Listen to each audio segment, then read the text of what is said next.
ಪ್ರಾಣಹೀನ ಸ್ಥಿತಿಯಲ್ಲಿರುವಂತಹ ಕಾರ್ಮಿಕ ಚಂದನ್ ಕುಮಾರ್. ಆಗ್ಲೇ ಕೈ ಮೂವ್ಮೆಂಟ್ಸ್ ಇತ್ತು.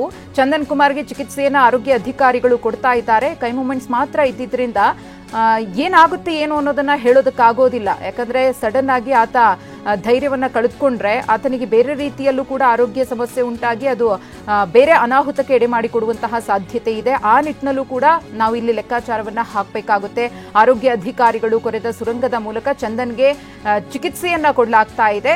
ಆರೋಗ್ಯ ಅಧಿಕಾರಿಗಳಿಂದ ಚಿಕಿತ್ಸೆ ಕೊಡಲಾಗ್ತಾ ಇದೆ. NDRF ಸಿಬ್ಬಂದಿ ಕೂಡ ಅದೇ ರೀತಿಯಾಗಿ ಕಾರ್ಯಾಚರಣೆಯನ್ನ ನಡೆಸ್ತಾ ಇದ್ದಾರೆ.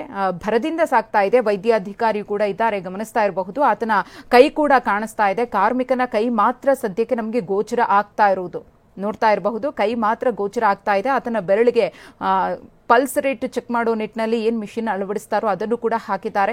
ಆ ಪಲ್ಸ್ ರೇಟನ್ನು ಚೆಕ್ ಮಾಡಬೇಕಾಗುತ್ತೆ. ಇನ್ನು ಜೊತೆಗೆ ಆತನನ್ನ ಆದಷ್ಟು ಬೇಗ ಹೊರಗೆ ಕರೆತರುವಂತಹ ಪ್ರಯತ್ನಗಳು ಕೂಡ ಮುಂದುವರೆದಿದೆ.